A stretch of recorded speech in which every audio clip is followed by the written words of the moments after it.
Welcome back to The Workaround. My name is Bob Gilbreth. You are in good company with fellow entrepreneurs and innovators who follow my stories from a career in tech startups and corporate innovation. I'm sitting here right now to make you think, smile, and discover a shortcut to success or a trap to avoid. This time I'm getting a little bit different. I like to mix it up, and something hit me on a road trip recently that I just thought was kind of an interesting story about government and business at a time where maybe we need some good news stories, even if it comes from the 1960s. But hang on with me. You guys know I like to try new things. Here we go. This is called Want Good Government? Hit the Highway. Let's remember when beautiful was bipartisan. It's government shutdown season in the United States once again. Whatever side we're on, we're united in agreement that democracy doesn't seem to be working for us. We deserve better. We've done better. This is not meant to be a political post. I refuse to whine, blame, or take sides. Democracy is the worst form of government, except for all the others. One way or another, I'm confident we'll eventually figure it out and end up with something that works again for all of us. Until it doesn't work again, and then we'll do it all over again. Perhaps one way to help us move forward is to fall back in time and seek examples of how federal, state, and local governments have cooperated for the long-term benefit of both free markets and free citizens. I've done my own research and have the proof. You can see it too next time you turn your car onto the highway. Why are there so many accident attorney signs on interstate highways?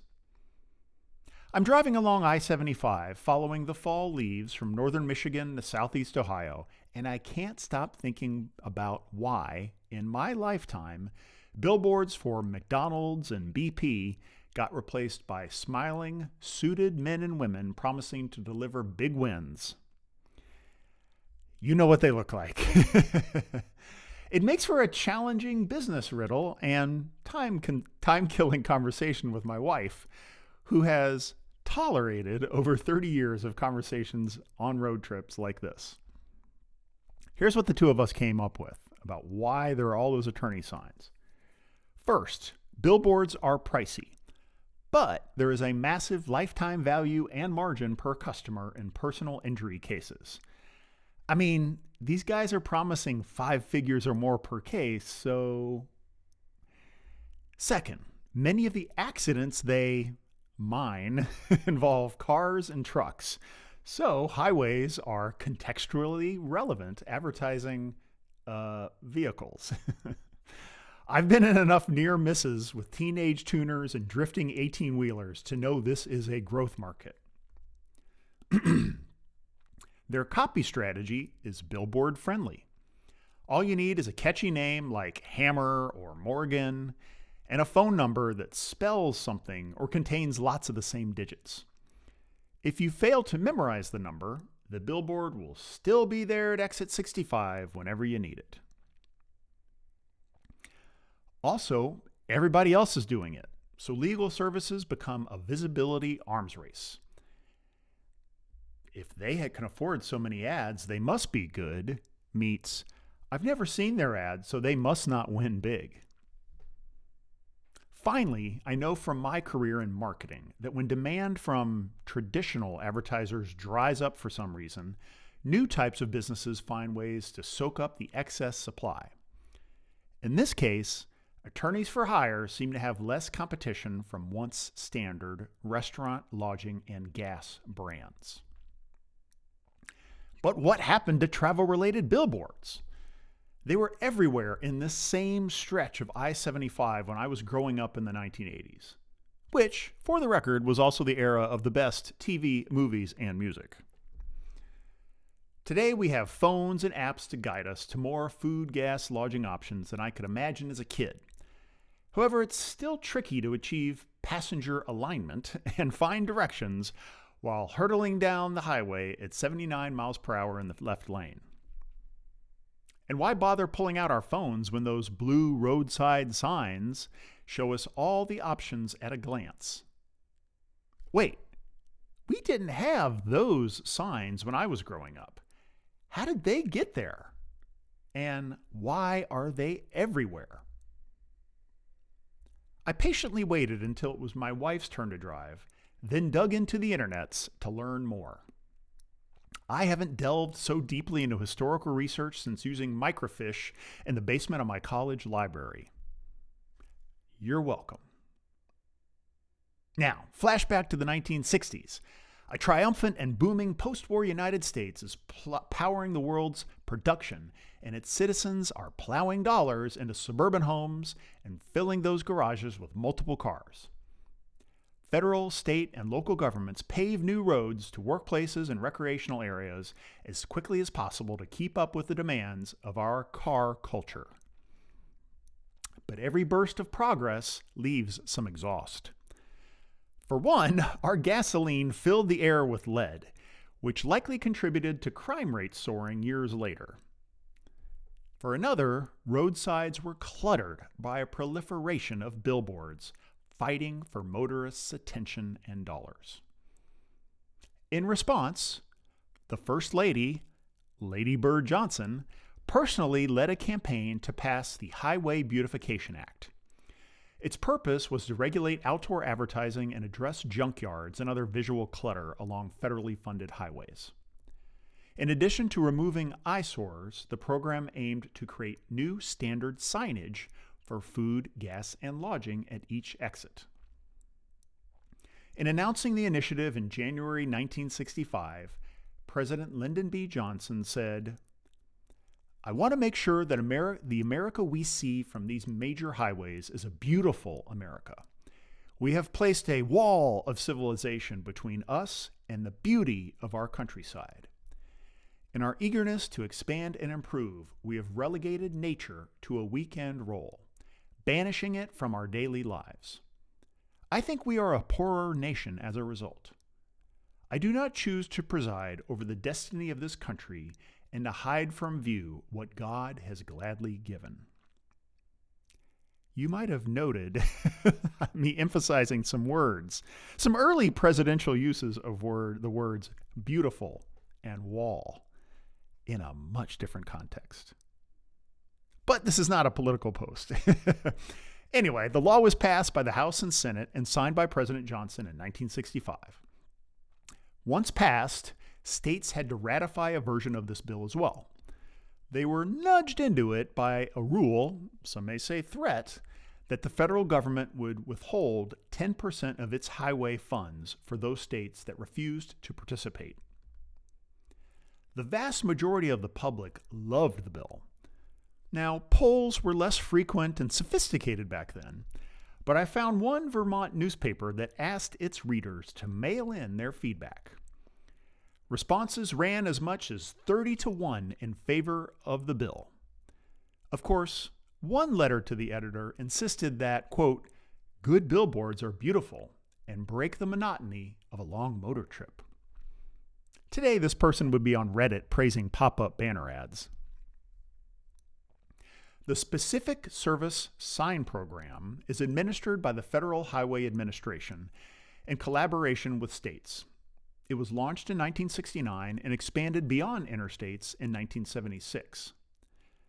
Rules allow for 4 signs, each with 6 logo panels: gas, food, lodging, camping, attractions, and/or 24-hour pharmacies. There is guidance on the placement of signs near exits and the distance between each sign. Typically, they're located a little more than 800 feet before an exit, with additional ramp signs indicating turns. States choose whether, how, and which roads are supported, as long as they fall under Federal Highway Administration standards. Businesses have the option to participate. They pay an annual fee for each sign, which covers the program's costs. That cost can range for them from a few $100s to around $1,000 per sign per year, depending on states' policies and traffic levels. Now, let's talk about the KPIs. Despite high hopes and massive public and political support, the Highway Beautification Act had almost no impact on removing eyesore billboards. The final bill was watered down due to lobbying efforts by the advertising industry. Only 20% of signs were eligible for removal, and no budget or process was established to manage this. However, ugly billboards declined over time for several reasons. People became immune to them, much like wallpaper. Advertising shifted to commercial television. Local cities and counties passed their own rules against blight. Ironically, attorneys were not allowed to advertise in any form until a 1977 Supreme Court ruling. And personal injury firms were some of the first to start spending. Hammer time! Back to the Post. But the Blue Sign program has been a massive success. Motorists appreciated it, businesses got premium placement at a fraction of the cost of billboards, and the consistency of the signs has spread from highways to rural roads across the country. Several decades later, the program continues to grow and evolve. In 2004, due to rising demand for more signs for services, especially food, because America, states asked the Federal Highway Administration to allow more sign space. The Federal Highway Administration, in turn, supported a test by the Virginia Department of Transportation that May. A final report in October 2005 proved successful with happy drivers and retailers. There was no significant increase in car accidents, which reminds us that ensuring safety is another key role of the government. This expansion was rolled out nationwide a few months later. So, here we are, enjoying a government program that is run successfully, without issue, without controversy, for decades. Why does this work so well? And could it be a model for our future? First, it was a law passed by the House and Senate and signed by the President. It was not an executive order. This means it had to be something both sides and their voters generally wanted to happen. There were even some compromises along the way. In writing this, I honestly couldn't remember the last law of any significance that was passed in our country. Remember what a law is? It's a long, long journey, but it's how our democracy operates best. Second, interstate highways run across the country, so it's in everyone's interest to have consistent standards set by the federal government. Consistency helps drivers from coast to coast understand the setup, obtain the necessary information, and minimize distractions that can cause accidents. However, states and local governments are also key players. States run the programs and keep most of their decision-making rights. By creating a regulated advertising market, it's a win-win for everyone. Drivers get better views, helpful info, and fewer accidents. Retailers get ideal signage and directions to their business at a reasonable cost. The fees they pay cover the program's expenses, so there's no bloating bureaucracy. Even the sign companies do well because they are often chosen and paid by the states to manage the program. No rights are taken away from sign companies or landowners. Can we do more? Can we do more of this as a country? Of course. There are many ways the government could seek win-win-win solutions that avoid hotspot issues. It all starts with elected representatives choosing to see their jobs as solving problems creatively. This requires collaboration instead of performance theater for each base, where winning office is based on pandering to worst fears. This has been done before, in many ways across every generation. Could we start with something like fixing healthcare? Is there anything more basic to our lives? I don't have all the answers, but I have some ideas. I bet you do too. We're all in this big car on the road trip of our lives together. Right now, 300 million U.S. citizens are sitting in the back seat arguing about whether to turn right or left and fighting over who has more legroom. But we're all traveling together, and the view is the same for everyone. Is the end near? Are we there yet? No, and stop asking. We'll only get to a destination we desire when we align on some common directions. And the signs are everywhere. All right, that was fun. For me, hopefully for you. Hey, if you'd like to go further together, please go over to Substack and upgrade to a paid subscription. This is where my posts go deeper down the rabbit hole of personal stories and change. And note that 100% of the proceeds go toward new reader acquisition, so your subscription dollar pays it forward to others.